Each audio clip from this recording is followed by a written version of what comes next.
Bonjour. Bonjour. Bonjour. Bonjour. Alors, Bonjour. je suis heureux de constater qu'on a une élue avec nous. Oui, je suis assez facilement identifiable. Alors, c'est moi qui vais avoir le privilège d'essayer de répondre à vos questions. Puis, je pense que ma collègue Lucie est également avec nous. J'ai parti l'enregistrement. Les consignes préalablement offertes à cet égard-là n'ont pas besoin d'être rappelées.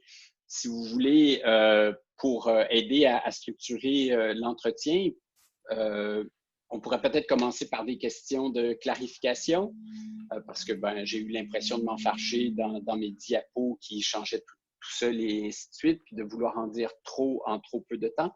Alors, on pourrait commencer par des questions de clarification, puis ensuite, on pourrait tout de suite y aller de témoignages ou d'impressions ou de questionnements, de façon à ce qu'ensemble, on puisse continuer à réfléchir à la formation relative à l'environnement auprès des élus dans un contexte québécois. Est-ce que ça vous va? Alors, question de clarification ou commentaire. On les pose dans le chat ou... Ou de vive voix. Hein. On a quelques minutes devant nous. Alors, moi, je m'en pose une. La question de la motivation, elle n'est pas du tout abordée. Et moi, de mon côté, j'avais identifié ça comme un des premiers problèmes avec les élus. Alors, c'est peut-être un biais associé à ma recherche, dans la mesure où j'ai commencé à interviewer des élus qui étaient intéressés à l'environnement. Et donc, dans le choix des participants, c'était des élus qui étaient clairement identifiables à l'égard, à cause de leurs interventions en matière d'environnement. Et je me disais que peut-être qu'en partant d'élus qui ont déjà exprimé un intérêt à réfléchir à leur rapport à l'environnement, on pourrait plus facilement identifier, mieux identifier les besoins ou peut-être identifier certaines barrières à cet égard-là. Donc, ce n'est pas une thématique que je mets particulièrement en évidence, c'est davantage un choix méthodologique. J'ai retenu des élus qui avaient vraiment un intérêt marqué pour l'environnement, mais qui rencontraient quand même des difficultés dans la mesure où même si on est motivé, ça ne veut pas dire que c'est facile de s'engager dans une réflexion et dans un processus de formation. Il y a quand même des barrières, même pour les motivés. En gros, je limiterai ma réponse à ça pour l'instant.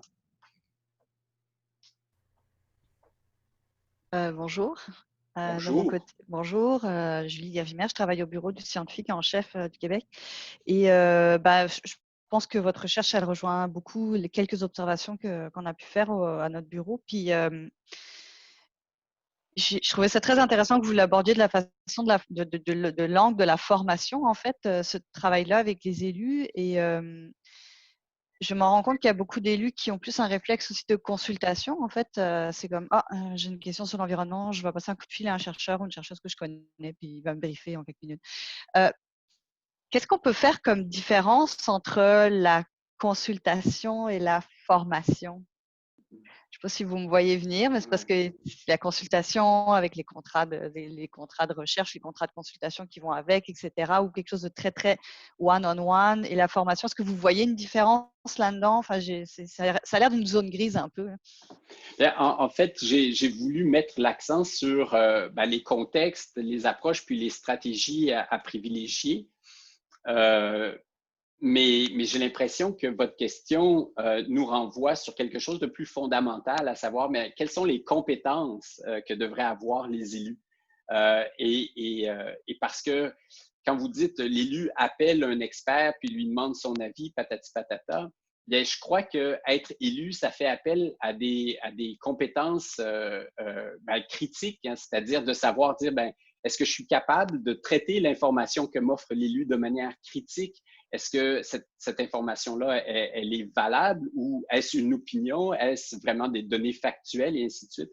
Donc, votre question me renvoie un peu à une idée, puis à un bon coup, en fait, qu'a récemment fait une association de municipalités en réfléchissant un profil de compétences. Donc, quelles sont les compétences ou, si vous voulez, les savoirs, les savoir-faire, les savoir-être dont a besoin un élu pour bien assumer son rôle d'élu. Et ça, bien, encore là, pour les besoins du séminaire, c'est comme si on escamote un peu ça, mais pour répondre à votre question, j'ai l'impression que les élus ont plus que jamais besoin, mais comme tous les citoyens face à la complexité des enjeux, mais ont besoin de développer un esprit critique. Et parce qu'ils sont toujours en train de faire des arbitrages difficiles. Ils sont toujours en train de prendre des décisions dans des contextes où on a une information imparfaite ou une information préliminaire. Et même des fois, quand on a une donnée factuelle, bien, tous les paramètres changent. On le voit bien en ce moment avec la pandémie. Hein, on est face à l'incertitude et ainsi de suite. Donc, je dirais que les compétences privilégiées en éducation à l'environnement puis à l'éco-citoyenneté, c'est d'avoir, certes, hein, des compétences critiques, d'avoir des compétences éthiques pour savoir prendre des décisions en termes du bien commun, d'avoir aussi des compétences heuristiques, c'est-à-dire d'être capable de penser à l'inédit, à des situations tout à fait nouvelles et dosées. Et des compétences politiques, c'est-à-dire de savoir ramener ça dans un contexte politique où les acteurs, les élus municipaux, en fait, travaillent maintenant au sein de gouvernements de proximité, ou anciennement on appelait ça des administrations, et donc ils ont le palier de gouvernement provincial au-dessus de leur tête et le palier de gouvernement fédéral, et donc ils ont à jouer dans un milieu politique qui est quand même assez morcelé, dans lequel il y a des mailles qui sont plutôt ouverte hein, au regard de l'environnement. Il y a beaucoup de trous là, dans tout ça, puis le qui fait quoi est définitivement pas clair.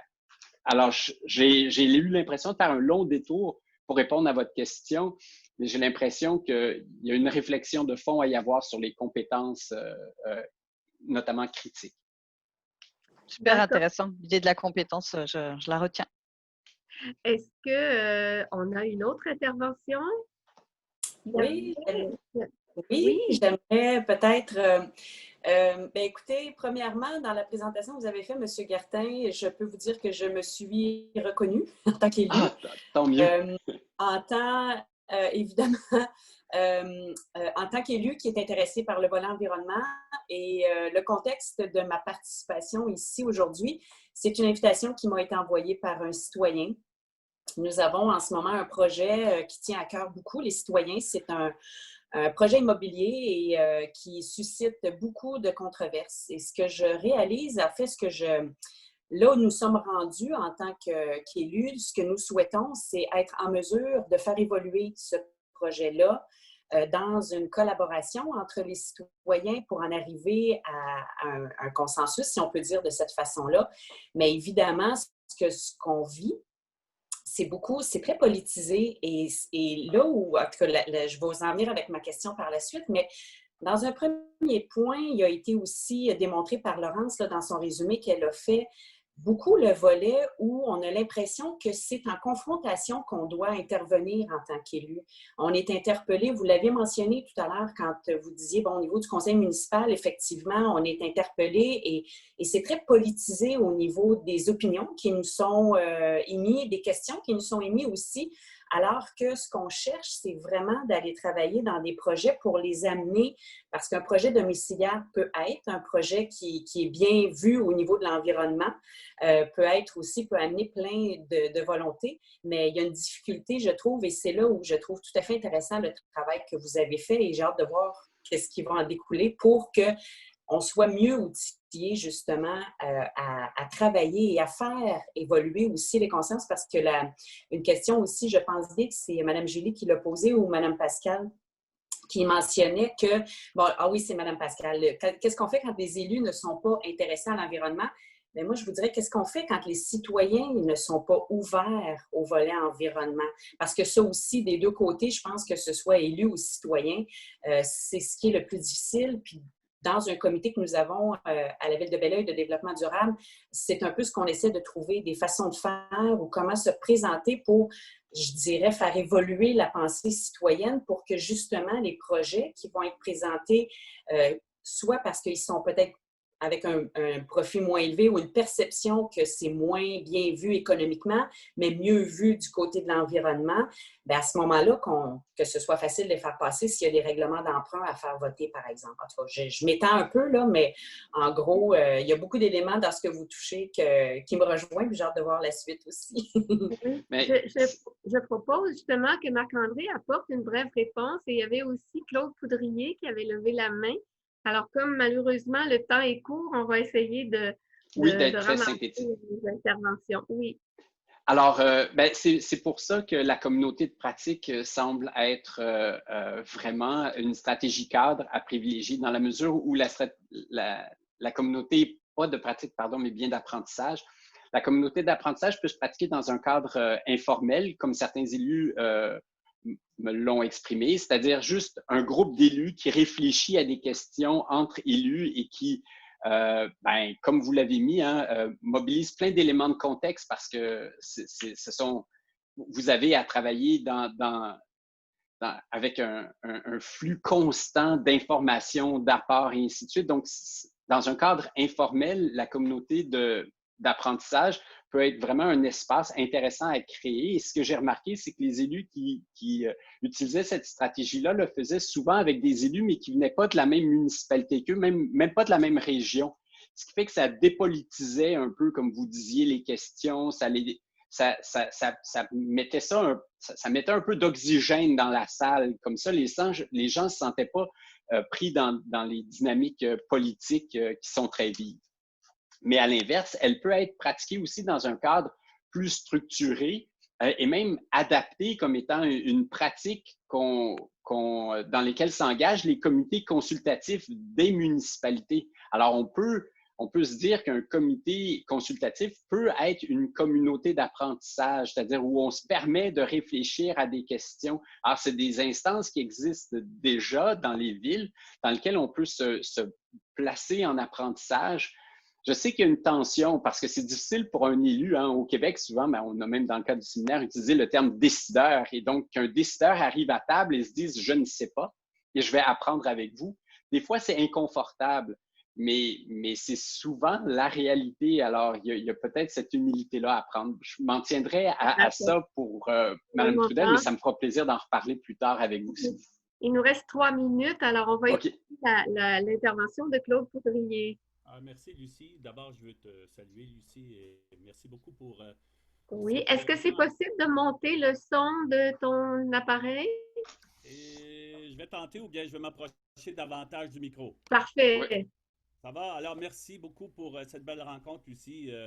Et je salue tout le monde. Et je suis content aussi de voir que Mme Trudel, conseillère de Belleuil, est présente. Et j'ai pas l'expérience, j'ai pas une grande expérience du milieu municipal, mais intuitivement, je me dis, et je pose la question, est-ce que les professionnels dans les municipalités ne pourraient pas jouer le rôle de médiateur?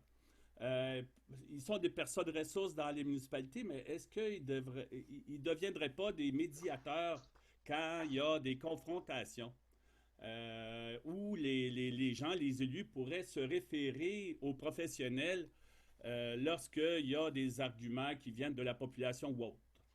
Alors, c'est ça ma question. Est-ce qu'on ne devrait pas privilégier la formation aux professionnels dans les municipalités d'abord? Oui, d'une certaine manière, oui, je crois qu'on devrait favoriser la formation continue des professionnels municipaux de manière générale, mais peut-être de façon plus spécifique au regard aussi de leur rôle. Dans ce cas-ci, de médiateur, je ne sais pas, parce que pour moi, le rôle de médiateur, c'est peut-être un rôle qui est davantage dévolu aux élus, parce que c'est eux qui doivent prendre la décision finale, mais de médiateur peut-être, ou d'entremetteur, j'aurais le goût de vous dire même d'éducateur. C'est drôle, c'était la thématique, si je ne m'abuse, en 2018 ou 2019 de l'Association canadienne des aménagistes du territoire qui se disait qu'ils avaient un rôle d'éducateur à faire et que les projets devaient être abordés sous l'angle d'un apprentissage collectif pour faire mieux que ce qu'on a fait préalablement. Je ne sais pas si j'ai répondu à votre question, mais j'espère dans le temps qui m'était dévolu d'avoir au moins vous avoir offert des pistes de réflexion. Et je me permets, Claude, de souligner le travail que tu as fait avec une école, justement, de McMasterville, où les enfants ont interagi avec le maire et il s'est formé là une interaction d'apprentissage mutuel entre les enfants de cette école et justement le milieu municipal. Alors, on ne les oublie pas non plus, les enfants, dans cette dynamique-là. Voilà. Alors, on va bientôt changer de salle. Je pense que nous allons rester en ligne et je vous souhaite un bon séjour dans l'autre salle. Merci. Merci à vous. Oui. Alors là, toute la technique semble être maîtrisée. J'ai l'impression que vous étiez déjà dans le feu d'une discussion ou d'une conversation. Je ne sais pas si vous voulez poursuivre sur cette lancée-là, puis nous lancer des questions de clarification, peut-être à l'égard des éléments que j'ai pu proposer, ou continuer dans le vif des témoignages que vous aviez déjà amorcés avec Laurence. Je suis tout oui, puis Lucie va me ramener à l'ordre si jamais je parle trop. Et je peux relancer avec une question que j'ai posée tout à l'heure dans le groupe précédent. Oui. D'accord. Voilà. Je remercie donc les intervenants. Merci Lucie Sauvé d'avoir organisé ce séminaire. On se connaît, hein, je suis de laboratoire STEF, ENS Cachan, Jean-Louis Martinan. Voilà. Et d'où mon intérêt pour les travaux et puis pour un petit peu savoir ce qui se passe auprès du politique, parce que la dimension politique est très importante. Cependant, je veux poser une question sur le savoir, les contenus, parce que je me dis que la difficulté, par exemple, avec les sciences citoyennes, avec tous les processus participatifs, c'est qu'à un moment donné, il faut qu'on passe par là. Il faut qu'on passe par faire appréhender des notions pour que les gens puissent se saisir des problématiques et rentrer dans un processus de compréhension, de maîtrise. Et donc, tout à l'heure, à propos de l'alphabétisation environnementale, je me disais, c'est vrai que ce n'était pas dans mon propos de dire qu'il fallait qu'on fasse une présentation frontale, mais à quel moment voyez-vous, les uns et les autres, par rapport à vos pratiques, le besoin qui s'impose ou qui se fait sentir par rapport aux gens qu'on interpelle, que ce soit des citoyens, des élèves ou des politiques, le besoin en savoir, et quelle est la meilleure façon d'amener cette chose-là. Moi qui viens de l'école avec une formation didactique, c'est-à-dire une prégnance de disciplinaire, comment ces interventions-là permettent un petit peu de faire... De présenter des savoirs sans être dans le dogmatisme et sans être dans le frontal. Voilà. Et je m'excuse d'avoir été longue. Il y a une réelle difficulté, Madame Kalali, et les élus que j'ai eu le privilège d'interviewer me l'ont exprimé. Souvent, ils trouvent les formations soit trop techniques et la plupart du temps pas assez politiques. Donc, pas assez contextualisées autour de leur rôle d'élus. Et des fois techniques, ce qui les ramène dans la table des experts ou dans une logique un peu de littératie c'est ça. Donc, ils ont souvent des fonctionnaires, des professionnels autour d'eux. Alors, c'est de trouver le bon ton, mais de savoir situer les habiletés qu'on veut que les élus développent en fonction de leur rôle au regard de l'environnement, mais aussi au regard du fonctionnement général de la municipalité. Et c'est donc ça qui semble être un enjeu que met en évidence ma recherche maintenant sur le comment faire. J'aurais le goût de m'étendre plus longuement là-dessus, mais les propos de Laurence viennent de le rappeler. On a besoin d'une formation éco-citoyenne de base ou même en politique municipale de base pour mieux comprendre le rôle d'un conseiller, d'une conseillère, d'une mairesse, d'un maire, les mécanismes usuels de plans d'urbanisme, de plans stratégiques, de plans triennaux d'investissement et ainsi de suite, sans rentrer dans... Mais de savoir faire des liens entre les questions environnementales vives et les outils qui sont à la portée des élus. Et pour l'instant, je m'en tiendrai à ça. Alors, aura-t-on une autre Il y avait une question dans la conversation. Je travaille en formation des adultes. Il y a juste une abréviation, en fait, des initiales FD. Je travaille en formation des adultes depuis 20 ans. Clairement, l'approche magistrale demeure peu axée sur l'action, tandis que les élus doivent se mettre en action rapidement. Les approches participatives sont en effet tout indiquées et axées sur la co-construction des connaissances. Oui, et c'est à travers ces dynamiques-là qu'on peut certes partager des connaissances, mais rapidement travailler sur des habiletés de résolution de problèmes ou des habiletés d'intervention. Et donc, les élus me l'ont dit. Premièrement, ils ont très peu de temps.